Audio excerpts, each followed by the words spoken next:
Hello friends, I am here with my channel Solving Questions with Gauri Ma'am.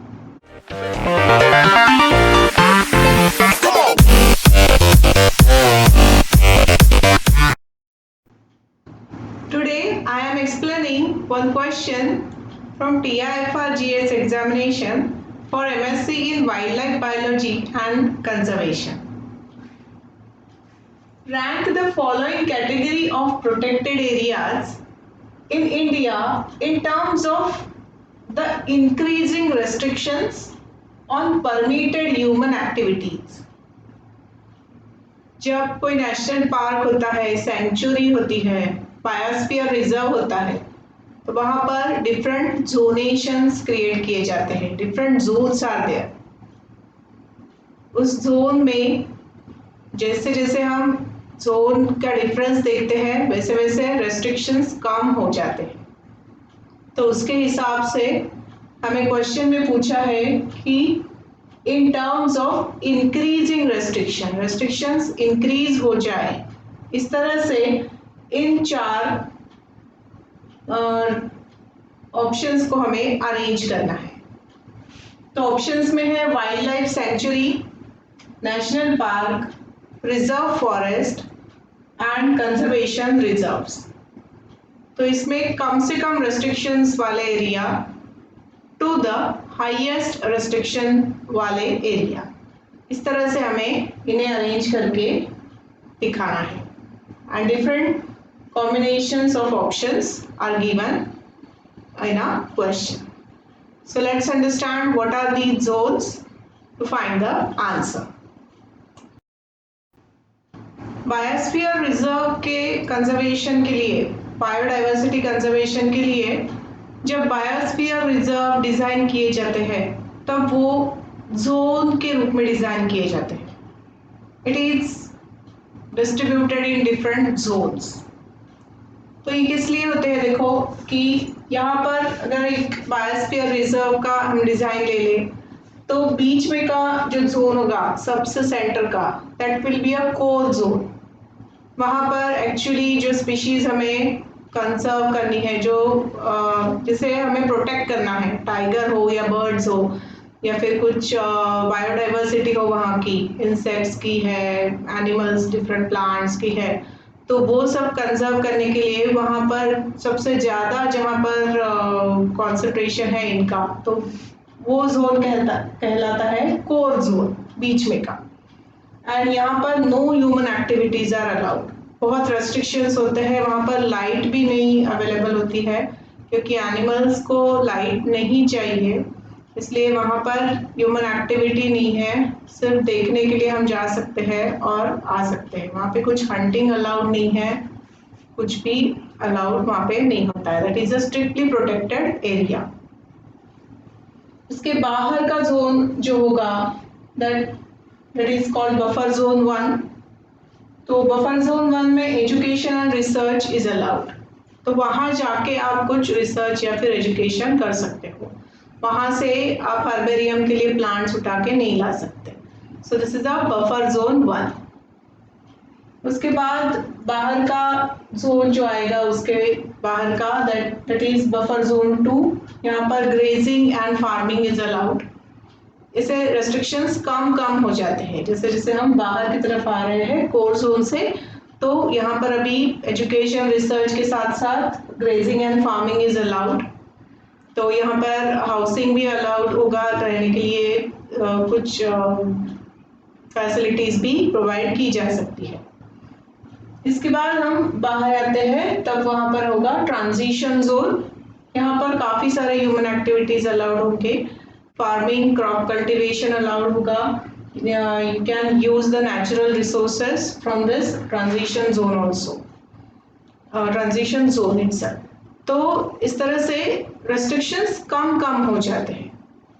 तो अभी biosphere reserve जितना बड़ा होगा उतना रेस्ट्रिक्शंस ज़्यादा होगी, जितना छोटा होगा उतना रेस्ट्रिक्शंस कम होंगे.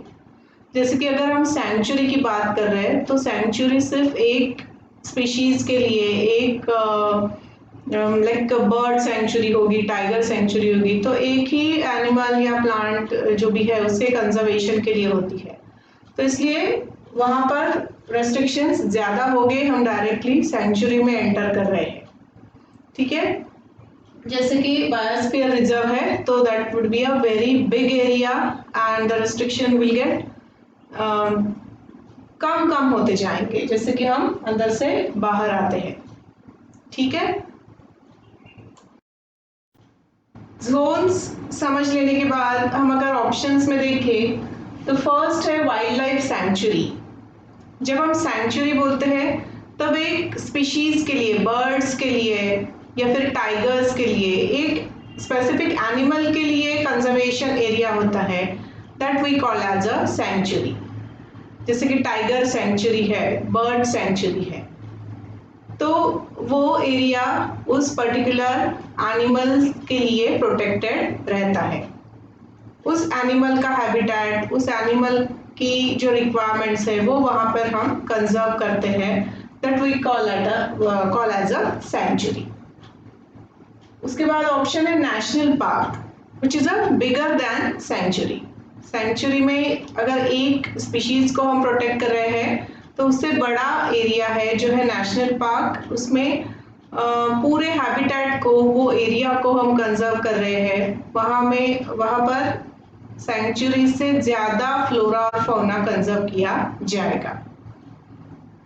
Reserve forest are the area which are protected by the government and which can be converted further into wildlife sanctuary or national park.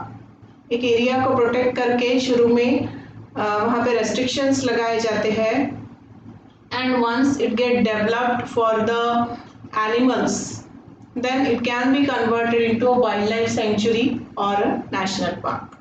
तो ये उससे बड़ा एरिया हो जाता है। The last one is a conservation reserves. These are the biosphere reserves. यहाँ पर बहुत ज़्यादा बायोडाइवर्सिटी हम देखते हैं, ये एरिया बहुत बड़ा होता है and this is having different flora and fauna. Number of animals, different animals हो सकते हैं, different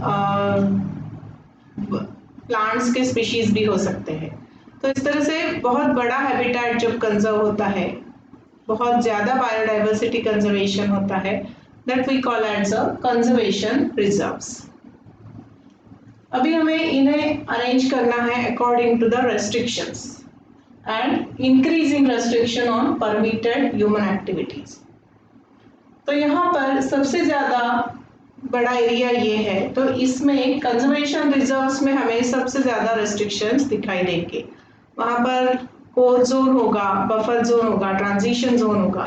so this will be the having the more zone and less restrictions. ठीक है, फिर इसके बाद हम रिजर्व फॉरेस्ट का नंबर ले सकते हैं क्योंकि इसे अभी डेवलप करना है। This is going to develop into a national park and century.